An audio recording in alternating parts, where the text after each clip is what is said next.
Programme جواب دو کے ساتھ آپ کا میزبان فیاض احمد حاضر خدمت ہے۔ ناظرین، اس وقت پاکستان تاریخ کے دوراہے پہ کھڑا ہے۔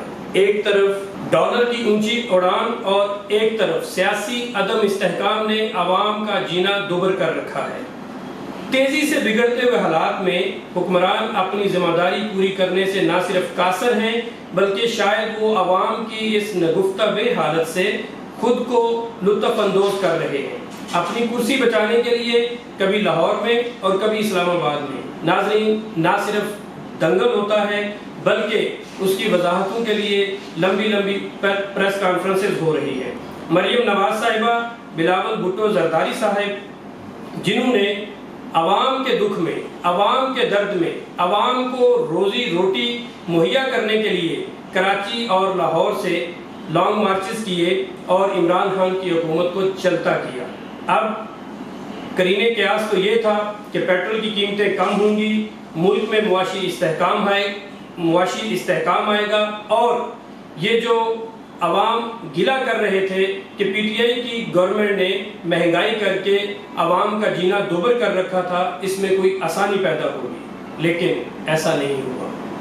جیسے ہی پی ڈی ایم کی حکومت آئی ہے، شہباز شریف صاحب وزیر اعظم بنے ہیں، نہ صرف تیل کی قیمتیں بڑھی ہیں، بجلی کی قیمتیں بڑھی ہیں، بلکہ ڈالر کی اس دن سے اونچی اڑان ہے۔ ڈالر کی اس اونچی اڑان نے ناظرین عوام کو بالکل ایسے کہہ لیں کہ بھیگی بلی بنا کے رکھ دیا ہے۔ کیونکہ 250 روپے ڈالر کی اگر قیمت ہوگی تو کاروبار تباہ ہوگا۔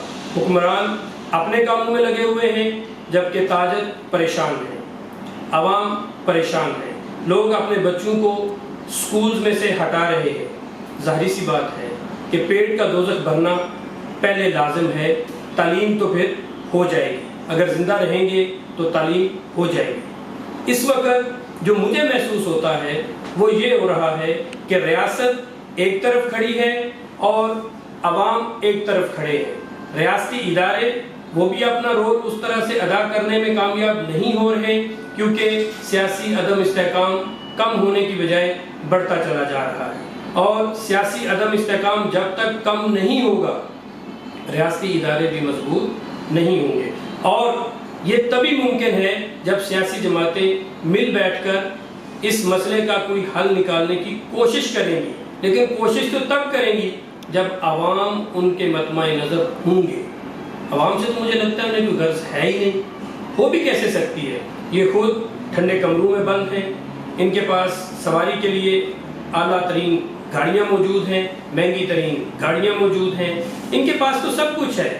مرنا تو اس نے ہے جس نے آج کمانا ہے اور آج ہی کھانا ہے، اس کے لیے جواب دہی کا کوئی قانون ہے نہیں، اور ایک بار حکومت میں آ جائیں تو پھر وہ کہتے ہیں کہ سیاسی نعرے اور تھے اور اب ہم حکومت میں ہیں، اب ہماری مجبوریاں اور ہیں۔ جیسے عمران خان کے دور میں 150 روپے لیٹر پیٹرول ان کو مہنگا لگتا تھا، جبکہ حکومت میں آنے کے بعد پی ڈی ایم کی جماعتوں کو 250 روپے لیٹر پیٹرول بھی سستا نظر آ رہا ہے۔ میرے خیال میں عوام کو اس سے کوئی غرض نہیں ہے کہ حکومت میں کون آتا ہے، کون رہتا ہے، کیا کرتا ہے۔ عوام کو اس بات سے غرض ہے کہ استحکام آئے، معاشی طور پر، سیاسی طور پر اور اخلاقی طور پر، جس میں لوگوں کا سروائیول ممکن ہو سکے، اور بحیثیت قوم اور بحیثیت پاکستانی ہمیں کوئی روڈ میپ نظر آئے کہ اس طرف کو ہم جائیں گے اور یہاں جا کے ہماری بچت ہوگی۔ لیکن یہ سب کیسے ہوگا؟ جب تک حکمران خود کو جواب دہ نہیں سمجھتے یہ نہیں ہوگا۔ تو ہم سوال پوچھتے ہیں کہ آخر P M L N, Peoples Party اور مولانا فضل الرحمان صاحب، آپ کی کوئی ذمہ داری ہے عوام کے لیے، یا آپ لوگوں نے بس حکومت گرانے کا ٹارگٹ لیا ہوا تھا؟ اور اگر آپ کی کوئی ذمہ داری ہے تو وہ ہوتی ہوئی نظر کیوں نہیں آ رہی؟ الزام تراشیاں، اس سے عوام کو کیا لینا؟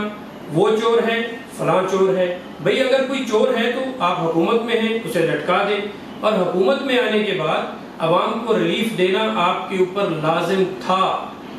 ریلیف تو بڑی دور کی بات ہے، آپ نے تو عوام کے لیے مرنا بھی مشکل کر دیا ہے اتنی مہنگائی میں۔ اور سب سے بڑی بات کساد بازاری ہے، بے یقینی ہے اور معاشرت کی بے یقینی طور پہ معاشرے کو بگاڑ کی طرف لے کے جا رہی ہے، ہم اپنے پلیٹ فارم سے آپ سے یہ سوال پوچھ رہے ہیں اور عوام بھی یہ آپ سے پوچھتے ہیں کہ جواب دو ہماری ان محرومیوں کا، کیونکہ اس کے ذمہ دار آپ لوگ ہیں، کیونکہ آپ لوگ وعدہ کر کے آئے تھے کہ آپ ان محرومیوں کا مداوع کریں گے۔ جواب دو پی ڈی ایم والے اور جواب دو تمام سیاسی جماعتیں، کیونکہ الٹیمیٹلی اس سارے بحران کے ذمہ دار کسی ایک گروہ کو نہیں ٹھہرایا جا سکتا، کسی ایک گروپ کو نہیں ٹھہرایا جا سکتا، اس سارے بحران کے ذمہ دار تمام جو سیاسی پہلوان ہیں وہ تمام کے تمام ہیں، اور وہ تمام پہلوان جواب دیں تاکہ عوام کے لیے کوئی آسانی پیدا ہو سکے۔ جی ناظرین، اس کے ساتھ ہی ہمارا آج کا پروگرام اختتام پذیر ہوا۔ اگلے پروگرام میں ہم تمام سیاسی جماعتوں کو ایک ایک کر کے ان کی کارکردگی اور ان کا رویہ آپ کے ساتھ شیئر کریں گے۔ تب تک کے لیے اپنے میزبان فیاض احمد کو اجازت دیجیے۔ اللہ حامی و ناصر۔